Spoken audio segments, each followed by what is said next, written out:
சுயம்வர மண்டபத்தில் உலகத்தின் மாபெரும் அரசர்களெல்லாம் ஒரு இயந்திர மீனுக்கு முன் தலை குனிந்து நிற்க, அந்தணர் வேடத்தில் வந்த ஒருவன் தன் அம்பால் அந்த இலக்கை மட்டுமா வீழ்த்தினான். ஒட்டுமொத்த அரசர்களின் அகம்பாவத்தையும் சுக்கு நூறாக்கினான். மாலையிட்டாள் பாஞ்சாலி. ஆனால் விதியின் விளையாட்டால் ஒருத்தி 5 பேருக்கு மனைவியான அந்த சரித்திரம் எப்படி நடந்தது?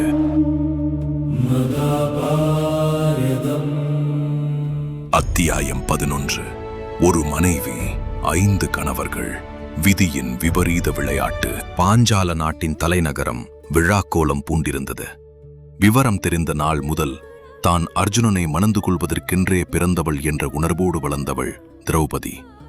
அவளின் அகிலம் போற்றும் அழகை காணவும் அவளை மணந்து கொள்ளவும் பாரத தேசத்தின் மூலை முடுக்குகளிலிருந்தெல்லாம் மன்னாதி மன்னர்கள் சுயம்வர மண்டபத்தில் திரண்டிருந்தனர்.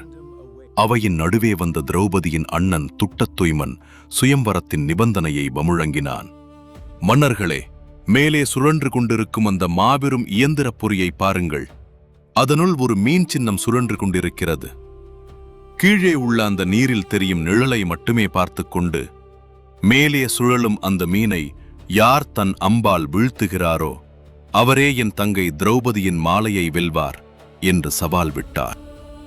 சுயம்வரம் என்றால் சாதாரணமாக கழுத்தை நீட்டி மாலை வாங்கிக் கொள்ளலாம் என்று இருமாப்போடு வந்திருந்த அரசர்களுக்கு அந்த நிபந்தனை இடியாக இறங்கியது. சல்லியன், சிசுபாலன், ஜராசந்தன், துரியோதனன் என பல மாவீரர்கள் பெருமிதத்தோடு வில்லை வளைக்கச் சென்றனர். ஆனால் அந்த மாபெரும் வில்லை நாணேற்ற முடியாமலும் இலக்கை கணிக்க முடியாமலும் தலைகுனிந்து திரும்பினர். இறுதியாக அவையிலிருந்த அனைவரின் கண்களும் ஒரு மாவீரன் மீது நிலைத்தன. அவன் தான் கர்ணன். கர்ணன் நிச்சயம் இலக்கை வீழ்த்துவான் என்று உலகமே முழுமையாக நம்பியது. கம்பீரமாக நடந்து சென்ற கர்ணன் தன் அபாரமான வலிமையால் அந்த மாபெரும் வில்லை வளைத்து அம்பை பொருத்தினான். சபை முழுதும் மூச்சடக்கி பார்த்து கொண்டிருந்தது. ஆனால் அந்த அம்பு புறப்படுவதற்கு முன் எதிர்பாராத விதமாக வில்லின் நாண் சடாரென அருந்து நிமிர்ந்து கர்ணனின் தலையிலே ஓங்கித் தாக்கியது. நிலை தடுமாறிய கர்ணன் கீழே விழ சுயம்வர மண்டபமே மாபெரும் ஏமாற்றத்தில் உறைந்து போனது. எல்லா அரசர்களும் தோற்று போனதால் என் தங்கை இனி கன்னியாகவே இருந்துவிட வேண்டியதுதானா என்று துட்டத்தொய்மன் தயங்கி நின்ற நேரம் அவையின் ஒரு மூலையில் வீட்டிருந்த அந்தணர்கள் கூட்டத்திலிருந்து கணீரென ஒரு குரல் ஒலித்தது. அந்தணர் வேடத்தில் இருந்த அர்ஜுனன் எழுந்து நின்று, மன்னர்கள் தோற்றுவிட்டார்கள். ஒருவேளை எங்களில் ஒருவன் இந்த இலக்கை வீழ்த்தினால் திரௌபதியை மணம் செய்து கொடுப்பீர்களா என்று கேட்டான். இதை கேட்டதும் அரசர்கள் மத்தியில் ஏளச் சிரிப்பு எழுந்தது. இந்த மன்னாதி மன்னர்களால் முடியாததை ஒரு பிச்சை எடுக்கும் பிராமணன் செய்துவிடப் போகிறானா என்று பலர் எள்ளி நகையாடினர். ஆனால் துட்டத்தொய்மனோ அந்தணர்களுக்கும் இதில் உரிமையுண்டு என்று உறுதியளித்தான். அடுத்த வினாடி அர்ஜுனன் அந்த இயந்திர பொறிக்கு கீழே சென்று நின்றான். அரசர்களால் வளைக்க முடியாத அந்த மாபெரும் வில்லை ஒரு மலர் மாலையைப் போல சர்வசாதாரணமாக வளைத்து நாணேற்றினான். சபை முழுதும் மயான அமைதி நிலவியது. கீழே மஞ்சள் நீரை மட்டுமே பார்த்தபடியே மேலே 5 அம்புகளை செலுத்தி அந்த இயந்திர மீனை சுக்குநூறாக அறுத்து வீழ்த்தினான் அர்ஜுனன். சுயம்வர மண்டபத்தில் அரசர்கள் அனைவரும் தோற்று அவமானப்பட்டு நின்றபோது மேடையில் வீற்றிருந்த பரமாத்மா கிருஷ்ணனின் முகத்தில் மட்டும் ஒரு மர்ம புன்னகை தவழ்ந்து கொண்டிருந்தது.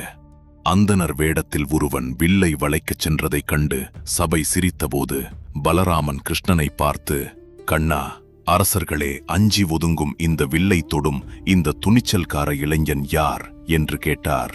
அதற்கு கிருஷ்ணன் சிரித்துக்கொண்டே, அண்ணா, அங்கே நடப்பதை பாருங்கள். நெருப்பை எப்போதாவது சாம்பல் மூடி மறைக்க முடியுமா? அந்தணர் வேடத்தில் இருப்பது வேறு யாருமல்ல, மாவீரன் அர்ஜுனன். அவனுக்கு பின்னால் மலை போல நிற்பவன் பீமசேனன். தர்மன் முதலான பாண்டவர்கள் உயிரோடுதான் இருக்கிறார்கள் என்று ரகசியமாகச் சொன்னார். பாண்டவர்கள் உயிரோடு இருப்பதை கேட்டு பலராமன் எல்லையில்லா மகிழ்ச்சி அடைந்தார். அரசர்கள் அனைவரும் அர்ஜுனனை தாக்க பாய்ந்தபோது கிருஷ்ணனின் இந்த மௌனப் பார்வையே சுயம்வர களத்தில் பாண்டவர்களுக்கு மாபெரும் கவசமாக அமைந்தது. அந்த இயந்திர பொறி மட்டும் அருந்து விழவில்லை. அங்கே கூடியிருந்த அரசர்களின் அகம்பாவமும் வேரற்று வீழ்ந்தது. அந்தணர்கள் கூட்டம் மகிழ்ச்சியில் ஆரவாரம் செய்தது. ஓடோடி வந்த திரௌபதி தன் கைகளில் இருந்த மணமாலையை அந்தணர் வேடத்தில் இருந்த அர்ஜுனனின் கழுத்தில் சூட்டினாள். இதைக் கண்ட துரியோதனன் உள்ளிட்ட அரசர்களின் ரத்தம் குதித்தது. கேவலம் ஒரு அந்தணனுக்கு திரௌபதியா? போதும் என்று ஆவேசத்தோடு கத்திக்கொண்டு அர்ஜுனனையும் மற்ற அந்தணர்களையும் தாக்க பாய்ந்தனர். சுயம்வர மண்டபம் ஒரு நொடியில் போர்க்களமாக மாறியது. அர்ஜுனனும் வீமனும் முன்னின்று அந்த அரசர்களின் தாக்குதலை சின்னாபின்னமாக்கினர். அரசர்கள் சிதறி ஓடினர். தங்களை அடையாளம் காட்டிக்கொள்ளாத அந்த பாண்டவர்கள் திரௌபதியை அழைத்துக் கொண்டு நகருக்கு வெளியே தங்கள் தாய் குந்தி தங்கியிருந்த குயவன் வீட்டுக்கு வந்தனர். வாசலில் நின்றபடியே, தாயே, இன்று ஒரு அரிய பொக்கிஷத்தை கொண்டு வந்திருக்கிறோம் என்று உற்சாகமாக குரல் கொடுத்தனர். உள்ளே ஏதோ வேலையாக இருந்த குந்தி அவர்கள் கொண்டு வந்தது உணவு என்று நினைத்துக் கொண்டு, அப்படியானால் அந்த அரும்பொருளை நீங்கள் ஐவரும் சமமாக பகிர்ந்து கொள்ளுங்கள் என்று சாதாரணமாக கூறிவிட்டாள். தாய் சொல்லை தட்டாத பாண்டவர்களுக்கு இடி விழுந்தது போல இருந்தது. அங்கே ஒரு கனத்த மௌனம் நிலவியது. வெளியே வந்து உண்மையைக் கண்ட குந்தியும் தன் வார்த்தையை எண்ணிப் பதறினாள். ஆனால் ஒரு தாயின் சொல் மீற முடியாத விதியின் விளையாட்டாக மாறிப்போனது. சுயம்பர மண்டபத்திலிருந்து அந்தணர்கள் வெளியேறிய போதே துருபத மன்னன் தன் உற்றர்களை அவர்களுக்கு பின்னால் ரகசியமாக அனுப்பியிருந்தான். மாலையை வென்றவன் சாதாரண பிராமணன் அல்ல, மாவீரன் அர்ஜுனன் என்பதையும் உற்றர்கள் மூலம் அறிந்து கொண்ட துருபதன் எல்லையில்லா மகிழ்ச்சி அடைந்தான். உடனே அவர்களை அரண்மனைக்கு அழைத்து வந்தான். திருமண ஏற்பாடுகளை செய்ய அவன் தயாரான போது பாண்டவர்கள் அவனிடம், எங்கள் தாயின் வார்த்தைப்படி நாங்கள் ஐவரும் திரௌபதியை மணந்து கொள்ளப் போகிறோம் என்று திட்டவட்டமாக கூறினர்.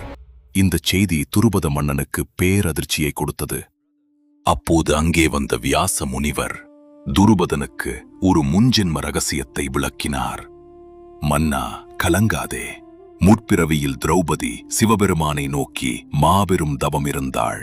சிவனார் தரிசனம் தந்தபோது தனக்குச் சிறந்த கணவன் வேண்டும் என்ற தவிப்போடு 5 முறை வரம் கேட்டாள். எனக்கு சிறந்த கணவன் வேண்டும், எனக்கு சிறந்த கணவன் வேண்டும், எனக்கு சிறந்த கணவன் வேண்டும், எனக்கு சிறந்த கணவன் வேண்டும். நீ 5 முறை கேட்டதால் அடுத்த பிறவியில் உனக்கு சிறந்த குணங்களைக் கொண்ட 5 கணவர்கள் அமைவார்கள் என்று வரமளித்தார். அந்த சிவனின் வாக்கே இன்று தாய் குந்தியின் அறியாமை வாக்காக வெளிப்பட்டு அவளது விதியை நிறைவேற்றியுள்ளது என்று விளக்கினார். வியாசரின் இந்த விளக்கத்தை கேட்டு மனம் தேறிய துருபதன் திரௌபதியை பாண்டவர்கள் ஐவருக்கும் மனம் முடித்து வைத்தான். அதே நேரத்தில் அஸ்தினாபுரத்தில் ஒரு மாபெரும் எரிமலை வெடிக்க காத்திருந்தது.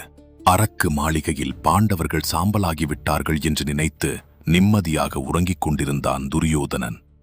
ஆனால் பாஞ்சால நாட்டில் நடந்த சுயம்பரத்தில் மாலையை வென்றது பாண்டவர்கள் என்ற ஒற்றர்களின் செய்தியை கேட்டதும் துரியோதனனின் சிம்மாசனம் அதிர்ந்தது.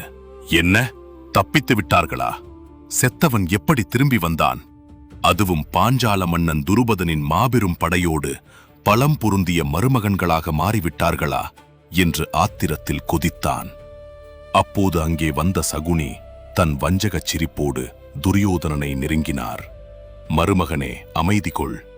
விதியின் சதுரங்கத்தில் இப்போதுதான் ஆட்டம் சூடுபிடித்திருக்கிறது. அவர்கள் 5 பேருக்கும் ஒரே ஒரு மனைவி. இதுவே அவர்களுக்கு பெரிய பலவீனமாக மாறப்போகிறது. என் பகடையை உருட்ட நான் வேறு ஒரு திட்டம் வைத்திருக்கிறேன் என்று விஷம் கக்கினார். பாண்டவர்களை அழிக்க துரியோதனன் தீட்டப்போகும் அடுத்த சதி என்ன? பாஞ்சாலத்தின் துணையோடு பாண்டவர்கள் தங்கள் நாட்டை மீட்பார்களா? விடை தேடி அடுத்த எபிசோடில் சந்திப்போம். அதுவரை புராணா ஸ்டோரிஸ் தமிழ் சேனலோடு இணைந்திருங்கள்.